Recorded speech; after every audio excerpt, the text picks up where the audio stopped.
Hello students, मैं हूँ professor Sudhakar मोरे। Grammar की सीरीज में कल हमने सिंपल सेंटेंस का स्ट्रक्चर फॉर्मेट देखा था। अभी हम लोग सिंथेसिस में जो सेकंड पार्ट है वो है कंपाउंड सेंटेंस, इसका स्टडी करते हैं। कंपाउंड सेंटेंस मतलब क्या होता है?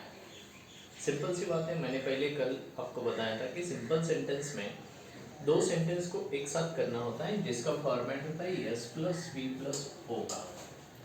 लेकिन कंपाउंड सेंटेंस में कैसा आता है? कंपाउंड सेंटेंस में दो सेंटेंस आते हैं, लेकिन इसमें सब्जेक्ट कॉमन हो सकता है, वर्ब प्लस ऑब्जेक्ट आ गया, और फॉर एग्जांपल एंड, और बहुत सारी कंजक्शन है जिससे हम सेंटेंस को जोड़ सकते हैं। ठीक है, सो ये क्या है? कंजक्शन है। कंजक्शन मतलब to connect the two sentences each other. Okay, S plus V plus O and verb plus object, ये सेंटेंस के दो स्ट्रक्चर है। इसमें सब्जेक्ट कॉमन आ गया।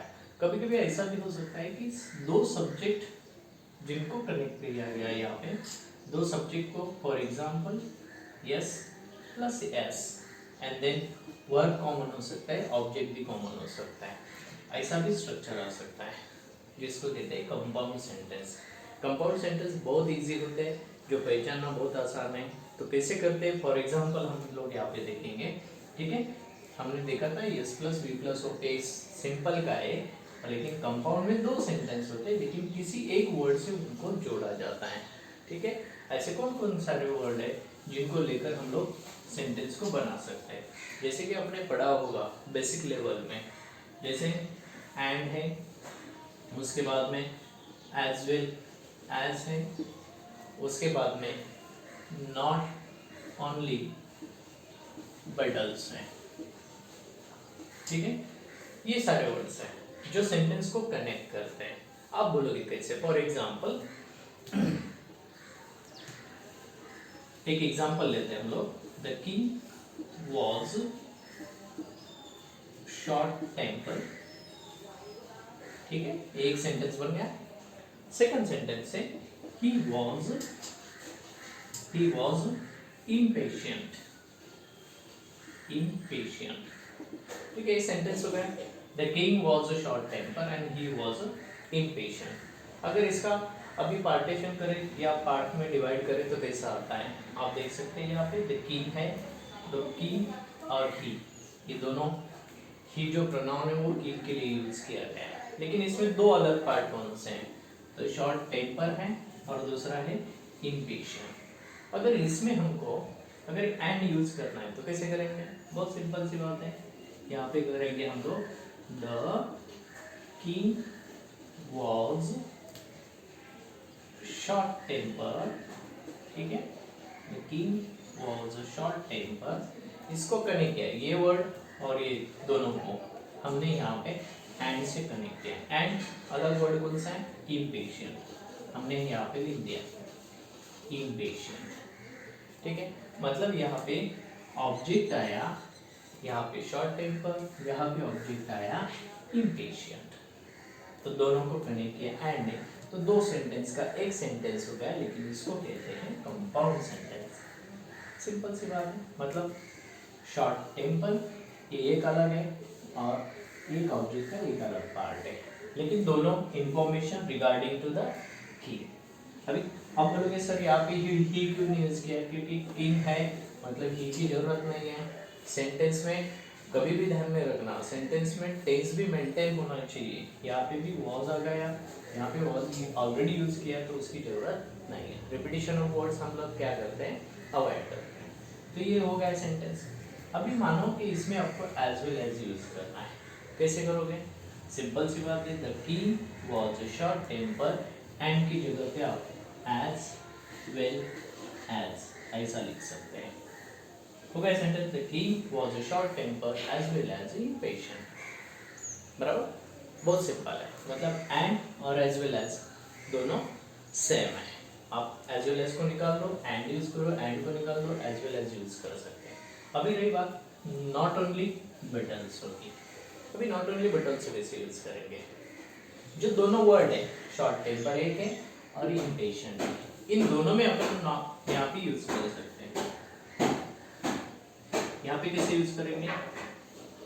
The king was not only, ठीक, not only short temper but also impatient, हम यहाँ पे देख सकते हैं, यहाँ पे नॉट ओनली आया, ठीक है, उसके बाद में यहाँ पे बट ऑल्सो आया। तो दो अलग ऑब्जेक्टिव के पार्ट को हमने नॉट ओनली बट ऑल्सो में यहाँ पे डिवाइड कर दिया, ठीक है। The king was not only short temper but also impatient. इस तरह से एक सेंटेंस बनता है, इसको बोलते हैं कंपाउंड सेंटेंस। हमने क्या क्या यूज किया है यहाँ पे, एंड यूज किया, एज वेल एज यूज किया, उसके बाद में नॉट ओनली और बट ऑल्सो।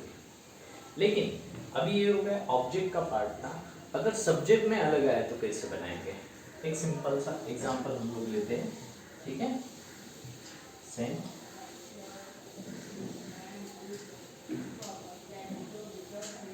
अभी इसमें अगर हमको सेंटेंस लेना है तो कैसे लेंगे। एक सेंटेंस है, Ram was present, Shyam was present, ठीक है। अभी ऐसे दो सेंटेंस बनाए, तो इसमें अगर हमको एंड एज वेल एज और not only but also use करना है तो कैसे करेंगे। आप देख सकते हैं यहाँ पे सेम पार्ट कौन सा है, Ram was present, S was present, Shyam was present. मतलब क्या हो गया, हमने देखा यहाँ पे S plus V plus O में यहाँ पे सब्जेक्ट अलग है लेकिन वर्ब प्लस ऑब्जेक्ट का पार्ट सेम है, मतलब उसको रिपीट नहीं करना है। तो हम लोग किसमें अलग अलग लिखेंगे, यहाँ पे राम और यहाँ पे श्याम, ठीक है। इन दोनों को इसमें अगर डालना है तो सेंटेंस कैसे आएगा, Ram and Shyam, Ram and Shyam, and से कनेक्ट कर दिया। और सिमिलर सेंटेंस कौन सा है, वॉज प्रेजेंट, ठीक है। अभी ये हो गया सेंटेंस, लेकिन इसमें एक बात है, कौन सी, यहाँ पे सब्जेक्ट दो आए, राम एक और श्याम एक, तो ऑफकोर्स वॉज वहाँ पे नहीं आएगा क्योंकि ये प्लूरल हो गया, दो हो गए, तो यहाँ पे वॉज का हमको क्या करना पड़ेगा, वेयर करना पड़ेगा, इतना ध्यान में रखना पड़ेगा, वो चेंज करना पड़ेगा। तो Ram and Shyam were present, simple है। इसमें अगर हमको एज वेल एज यूज करना है तो कैसे करेंगे, same, Ram as well as, ठीक है, क्या, Shyam were present, okay sentence. और नॉट ओनली बट ऑल्सो में करना है तो कैसे आएगा, नॉट ओनली राम,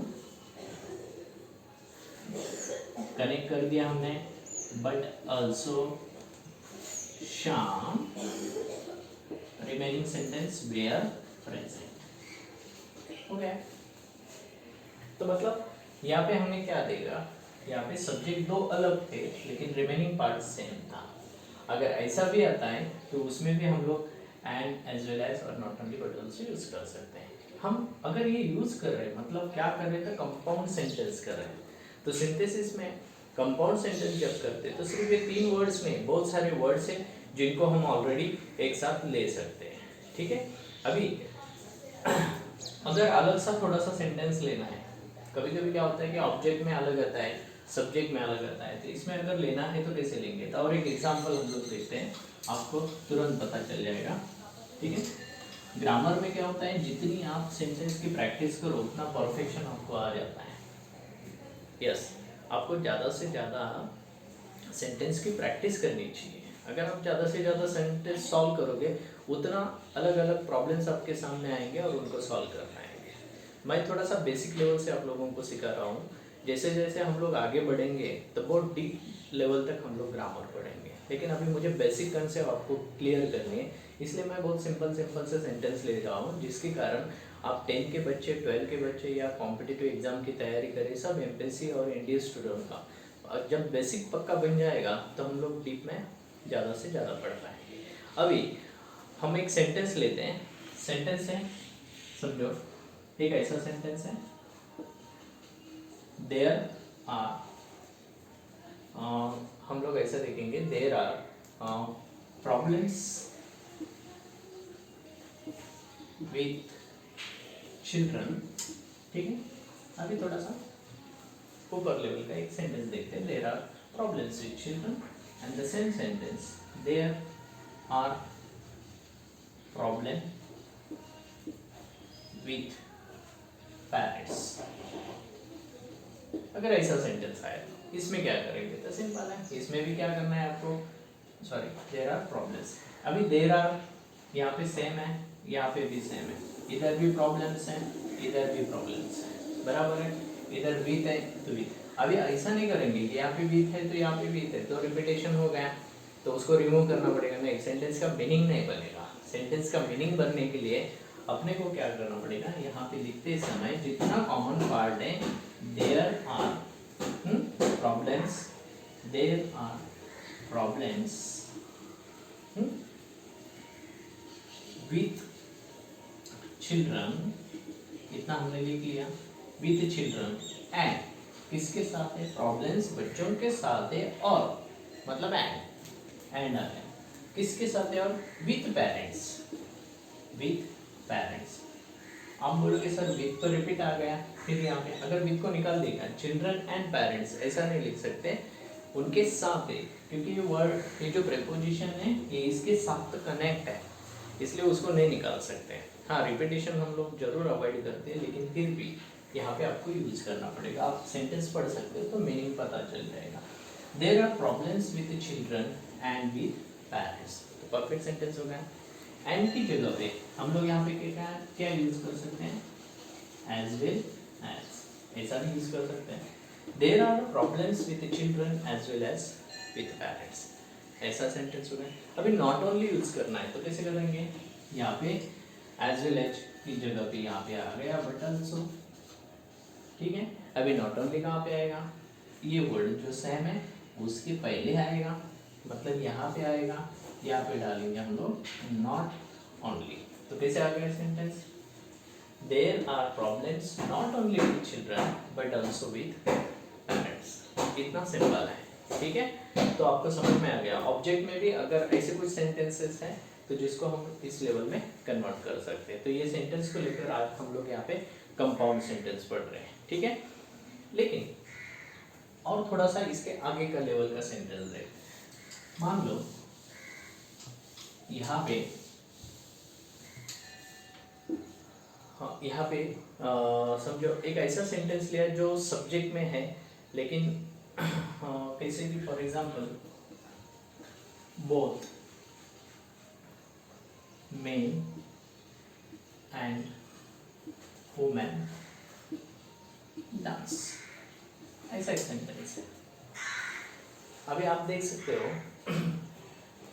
एक वर्ड है जो दोनों को रिलेटेड है, मेन और वुमेन को भी रिलेटेड है। यहाँ पे एक्स्ट्रा वर्ड कौन सा आया, तो बोथ आया, और यहाँ पे ऑलरेडी एंड से कनेक्ट है। फिर ऐसे सेंटेंस को कंपाउंड में कैसे कन्वर्ट करेंगे, ऑलरेडी यहाँ पे एंड दिया है और बोथ भी आया है, तो हम लोग इसको कन्वर्ट करते समय इसमें बोथ एंड को रिमूव करेंगे। तो इसको रिमूव करने के बाद आपके पास है एज वेल एज, तो इसको रिमूव कर दो। तो कंपाउंड सेंटेंस में सिंथेसिस पढ़ते समय हम लोग इस तरह से बदल करेंगे, मेन एज वेल एज, इससे कनेक्ट कर दिया वुमेन, ठीक है, रिमेनिंग है डांस, तो ये हो गया। मतलब ऑब्जेक्ट सेम था, सब्जेक्ट में डिफरेंस है। तो इसका कंस्ट्रक्शन कैसे होता है, S plus V plus O में, यहाँ पे सब्जेक्ट अलग था, सब्जेक्ट कौन सा अलग था, यहाँ पे मेन था, यहाँ पे वुमेन था। तो सब्जेक्ट अगर डिफरेंट है तो रिमेनिंग पार्ट जो है वर्ड प्लस ऑब्जेक्ट वो एक अलग सा पार्ट है, वो सेम है, तो उसको जैसे के वैसे रखना है। तो रिपीटेशन हम लोग क्या करते हैं वहाँ पे अवॉइड करते हैं, ठीक है। तो इस तरह से हम लोग अभी जैसे एज वेल एज आए तो उसकी जगह पे नॉट ओनली रहेगा, तो ये कैसे आएगा, तो शुरू में हम लोग यूज कर सकते हैं नॉट ओनली, ठीक है। उसके बाद में आता है मेन, देन एज वेल की जगह पे आएगा बट आल्सो, इससे ये सेंटेंस कनेक्ट हो गया। रिमेनिंग पार्ट कौन सा है, main not but also women dance, हो गया सेंटेंस आपका। तो इसमें भी कन्वर्ट कर सकते हैं। अभी हम लोगों ने ये 3 वर्ड्स को लेकर कंपाउंड सेंटेंस देखा, ठीक है। तो कंपाउंड सेंटेंस में सिर्फ इतने ही नहीं है, बहुत सारे अलग वर्ड्स हैं जिनको लेकर आप कंपाउंड सेंटेंस में कन्वर्ट कर सकते हैं। तो दोस्तों, सिंथेसिस में हमने सिंपल सेंटेंस पहले चैप्टर में देखा, बाद में कंपाउंड सेंटेंस देखा। कंपाउंड सेंटेंस में ऐसे 3 वर्ड्स है, उसके बाद में और कुछ वर्ड्स हैं जिनको लेकर हम प्रैक्टिस करेंगे और पूरी तरह से समझेंगे अगले चैप्टर में। सो आपको ये वीडियो पसंद आया तो जरूर शेयर और लाइक कीजिएगा। Thank you very much.